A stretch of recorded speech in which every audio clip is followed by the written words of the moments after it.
سپہر کے 3 بجے ہیں۔ السلام علیکم، یہ ریڈیو پاکستان ہے۔ حمیرہ رانا سے خبریں سنیے۔ اہم خبروں کا خلاصہ۔ وزیراعظم نے اسلامی اصولوں پر عمل پیرا ہوتے ہوئے ملک سے بدعنوانی کے خاتمے کے لیے اداروں کو مستحکم کرنے کی ضرورت پر زور دیا ہے۔ وزیراعظم نے عوام سے اپیل کی ہے کہ وہ سیلاب زدگان کی ترجیحی بنیادوں پر بحالی کے عمل میں مصروف حکومت سے تعاون کریں۔ پاکستان اور سنگاپور نے دو طرفہ روابط اور تعاون بڑھانے پر اتفاق کیا ہے۔ امریکہ نے کہا ہے کہ وہ خطے میں دہشت گردی کے خطرے، خاص طور پر کالعدم تحریک طالبان پاکستان سے نمٹنے کے لیے پاکستان کے ساتھ مل کر کام کرنے کا ارادہ رکھتا ہے۔ کل جماعتی حریت کانفرنس نے بھارت کے غیر قانونی زیر قبضہ جموں کشمیر میں درندہ صفت بھارتی فوجوں کے ہاتھوں بے گناہ کشمیریوں کی منظم نسل کشی اور تشدد کے بڑھتے ہوئے واقعات کی مذمت کی ہے۔ اور قطر میں فیفا عالمی کپ کے کوارٹر فائنل راؤنڈ میں آج کروشیا کا مقابلہ برازیل اور ارجنٹائن کا مقابلہ ہالینڈ سے ہوگا۔ اور اب خبریں تفصیل کے ساتھ۔ وزیراعظم شہباز شریف نے قانون کی حکمرانی یقینی بنانے اور اسلام کے سنہری اصولوں پر عمل کے ذریعے ملک سے بدعنوانی کے خاتمے کے لیے اداروں کو مضبوط بنانے کی ضرورت پر زور دیا ہے۔ انسداد بدعنوانی کے عالمی دن پر آج اپنے پیغام میں انہوں نے کہا کہ یہ کرپشن کی لعنت کو جڑ سے اکھاڑ پھینکنے کے ہمارے عزم کی تجدید کا دن ہے، کیونکہ یہ کسی بھی ملک کی ترقی کی راہ میں سب سے بڑی رکاوٹ ہے جو ملک کو اقتصادی اور انتظامی تباہی کی طرف لے جاتی ہے۔ انہوں نے بدعنوانی کو سیاسی انتقام کے لیے بطور ہتھیار استعمال نہ کرنے کی ضرورت پر زور دیا۔ وزیراعظم نے اس امر پر افسوس کا اظہار کیا کہ گزشتہ حکومت نے اپنے سیاسی مخالفین کو بدعنوانی کے جھوٹے الزامات کی بنیاد پر پابند سلاسل کیا۔ بدعنوانی کو بڑا قومی مسئلہ قرار دیتے ہوئے وزیراعظم نے کہا کہ اسے محض سیاسی اور ذاتی مفادات کے حصول کے لیے استعمال کرنے کے بجائے اس کے خاتمے کے لیے سنجیدہ کوششوں کی ضرورت ہے۔ وزیراعظم نے تمام سیاسی حلقوں پر بدعنوانی سے نجات حاصل کرنے کے لیے ایک جامع پروگرام تیار کرنے پر زور دیا۔ صدر ڈاکٹر عارف علوی نے کہا ہے کہ پاکستان ہر طرح کی بدعنوانی کے خاتمے اور اپنے نظم و نسق کے نظام میں شفافیت اور احتساب کو فروغ دینے کے عزم کا احاطہ کرتا ہے۔ آج انسداد بدعنوانی کے عالمی دن کے موقع پر اپنے پیغام میں انہوں نے کہا کہ بدعنوانی سے نمٹنا ترقی پذیر ملکوں، خاص طور پر پاکستان کے لیے ایک سنجیدہ معاملہ ہے، کیونکہ اس نے سلامتی کو سبوٹاج کیا اور معاشی ترقی میں رکاوٹ ڈالی ہے۔ انہوں نے کہا کہ انسداد بدعنوانی کا عالمی دن ہر ایک کو یہ موقع فراہم کرتا ہے کہ وہ بدعنوانی کے خلاف جدوجہد میں گزشتہ برسوں میں حاصل کی گئی پیش رفت کا جائزہ لے اور اس باقی ماندہ کام سے متعلق سوچے جو آنے والے برسوں میں کیا جانا ہے۔ ڈاکٹر عارف علوی نے کہا کہ اگر ہم معاشرے سے اس برائی کو جڑ سے اکھاڑ پھینکنے کے لیے سنجیدہ کوششیں کریں تو پاکستان ایک مضبوط اور خوشحال ملک کے طور پر ابھر سکتا ہے۔ سندھ کے گورنر کامران ٹیسوری نے معاشرے سے بدعنوانی کے خاتمے کے لیے اجتماعی کوششوں کی ضرورت پر زور دیا ہے۔ آج انسداد بدعنوانی کے عالمی دن کے موقع پر اپنے پیغام میں انہوں نے کہا کہ بدعنوانی ایک ایسی برائی ہے جو سماجی زندگی اور معیشت کو تباہ کر دیتی ہے۔ انہوں نے بدعنوانی کے خاتمے کے حوالے سے نیب کی کوششوں کو سراہتے ہوئے عوام کی سہولت کے لیے سرکاری اداروں سے بدعنوانی کو جڑ سے اکھاڑ پھینکنے کی ضرورت پر بھی زور دیا۔ پاکستان سمیت دنیا بھر میں آج انسداد بدعنوانی کا عالمی دن منایا جا رہا ہے۔ یہ دن ہر سال 9 دسمبر کو عالمی سطح پر منایا جاتا ہے، جس کا مقصد معاشرے کو بدعنوانی سے پاک کرنے کی اہمیت کو اجاگر کرنا ہے۔ اس سال دن کا موضوع ہے دنیا کو بدعنوانی کے خلاف متحد کرنا۔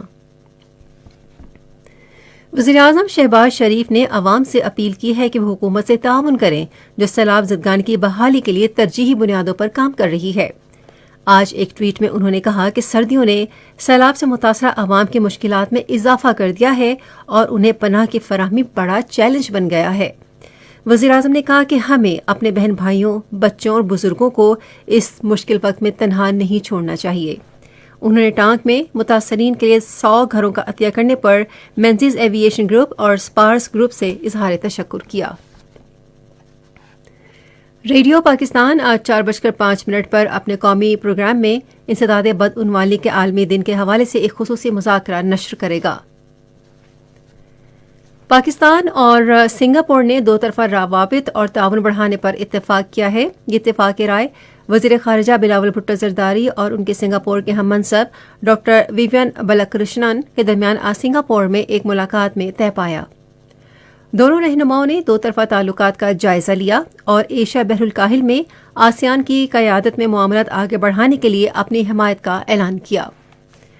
ادھر وزیر خارجہ بلاول بھٹو زرداری نے آج سنگاپور کی صدر حلیمہ یعقوب سے بھی ملاقات کی۔ دونوں رہنماؤں نے باہمی دلچسپی کے امور پر تبادلہ خیال کیا اور دو طرفہ تعاون بڑھانے پر بھی اتفاق کیا۔ موسمیاتی تبدیلی کی وزیر شہری رحمان نے ملک میں سیلاب اور موسم سے محفوظ گھروں کی تعمیر کو فروغ دینے کی پالیسیاں بنانے کی ضرورت پر زور دیا ہے۔ اسلام آباد میں پہلی انٹرنیشنل ہاؤسنگ ایکسپو کی افتتاحی تقریب سے خطاب کرتے ہوئے انہوں نے کہا کہ حالیہ سیلاب نے پاکستان میں وسیع پیمانے پر تباہی پھیلائی ہے اور ملک میں لاکھوں گھروں کو ملیہ میٹ کر دیا ہے۔ انہوں نے کہا کہ اس لیے یہ بات اہم ہے کہ حکومت کو ملک میں سیلاب اور موسمیاتی خطرات میں کمی اور ماحول دوست گھروں کی تعمیر کو فروغ دینے کے لیے نئی پالیسیاں بنانے پر توجہ مرکوز کرنی چاہیے۔ شنگھائی تعاون تنظیم کے رکن ملکوں کے وزرائے انصاف کا نواں اجلاس آج اسلام آباد میں ہوا۔ آن لائن ہونے والے اجلاس سے چین، روس، قزاقستان، کرغزستان، تاجکستان، ازبکستان، بھارت اور پاکستان کے وزرائے انصاف نے خطاب کیا۔ پاکستان نے عالم برادری سے اپنا یہ مطالبہ دہرایا ہے کہ وہ بھارت کو اپنے غیر قانونی زیر قبضہ جموں و کشمیر میں انسانی حقوق کی سنگین خلاف ورزیوں سے روکے۔ یہ مطالبہ آج اسلام آباد میں انسانی حقوق کے وزیر ریاض حسین پیرزادہ اور امور کشمیر کے بارے میں مشیر قمر زمان کائرہ نے ایک نیوز کانفرنس میں کیا۔ ریاض حسین پیرزادہ نے کہا کہ بھارت فوری طور پر مقبوضہ کشمیر سے اپنی فوج واپس بلا لے اور وہاں عائد تمام پابندیاں ختم کرے۔ یہ خبریں آپ ریڈیو پاکستان سے سن رہے ہیں۔ قطر کے کونسل جنرل مشال محمد الانصاری نے آج کراچی میں سندھ کے وزیر اعلیٰ سید مراد علی شاہ سے ملاقات کی۔ وزیر اعلیٰ نے کونسل جنرل کو فیفا عالمی کپ کے انعقاد پر مبارکباد دی اور انہیں بتایا کہ کراچی کے علاقے لیاری کے عوام بڑی اسکرین پر فٹ بال میچوں سے لطف اندوز ہو رہے ہیں۔ وزیر اعلیٰ نے کہا کہ ہم فٹ بال کے عالمی کپ کے بعد قطر کے اسٹیڈیم میں لیاری کی فٹ بال ٹیم کے میچ کے لیے منصوبہ بندی کر رہے ہیں۔ ملاقات میں فیصلہ کیا گیا کہ مارچ میں لیاری کی فٹ بال ٹیم کے قطر کے دورے کے منصوبے کو جلد حتمی شکل دی جائے گی۔ قطری کونسل جنرل نے وزیر اعلیٰ کو فٹ بال کے عالمی کپ کی آفیشیل کیپ اور سوینئر بھی پیش کیا۔ بھارت کے غیر قانونی زیر قبضہ جموں کشمیر میں کل جماعتی حریت کانفرنس نے درندہ صفت قابض فوج کی طرف سے منظم نسل کشی، ماورائے عدالت قتل، مذہبی، سماجی اور سیاسی حقوق غصب کیے جانے اور بے گناہ کشمیریوں کی ثوابدیدی گرفتاریوں اور ان پر تشدد کے بڑھتے واقعات کی مذمت کی ہے۔ ایک بیان میں کل جماعتی حریت کانفرنس کے ترجمان نے اس بات پر زور دیا ہے کہ وہ اپنے ناقابل تنسیق حق خود ارادیت کا مطالبہ کرنے والے کشمیری عوام کے خلاف جنگی جرائم کے ارتکاب پر بھارت کے خلاف عالمی عدالت انصاف اور جنگی جرائم کے عالمی ٹریبیونل میں مقدمہ چلایا جانا چاہیے۔ دوسری جانب international forum for justice and human rights Jammu Kashmir کے غیر قانونی طور پر گرفتار چیئرمین محمد حسن اونتو نے جموں کی کوٹ بھلوال جیل سے اپنے پیغام میں کہا کہ کل دنیا بھر انسانی حقوق کا عالمی دن منایا جائے، لیکن مقبوضہ کشمیر کے عوام پر بھارتی بربریت کا سلسلہ ختم ہونے کا کوئی آثار نہیں نظر آ رہا۔ اقوام متحدہ کے سیکرٹری جنرل اینتونیو گوتریس نے تحریک طالبان پاکستان سمیت افغانستان میں فعال دہشت گرد گروپوں کی جانب سے پاکستان کے خلاف حملوں میں اضافے کے بعد تشدد ختم کرنے کے لیے اقدامات پر زور دیا ہے۔ اقوام متحدہ کے نائب ترجمان فرحان حق نے ایک سوال کے جواب میں کہا کہ اقوام متحدہ کے سیکرٹری جنرل نے سیاسی مقاصد کے لیے دھمکی اور تشدد کے استعمال کی شدید مذمت کی ہے۔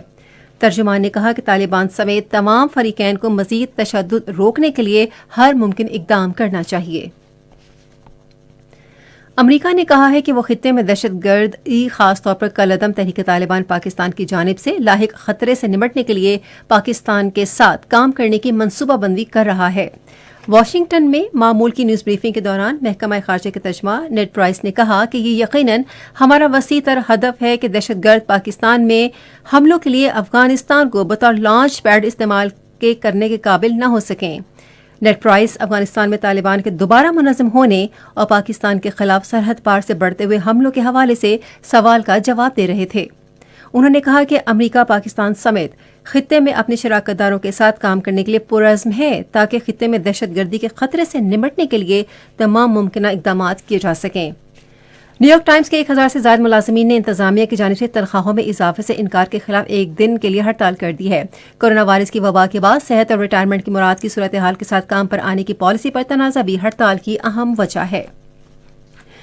فیفا عالمی کپ کا کوارٹر فائنل مرحلہ آج سے قطر میں شروع ہو رہا ہے۔ پہلے کوارٹر فائنل میں کروشیا کا مقابلہ برازیل سے رات 8 بجے ہوگا، جبکہ دوسرا کوارٹر فائنل رات 12 بجے ارجنٹینا اور نیدرلینڈز کی ٹیموں کے درمیان کھیلا جائے گا۔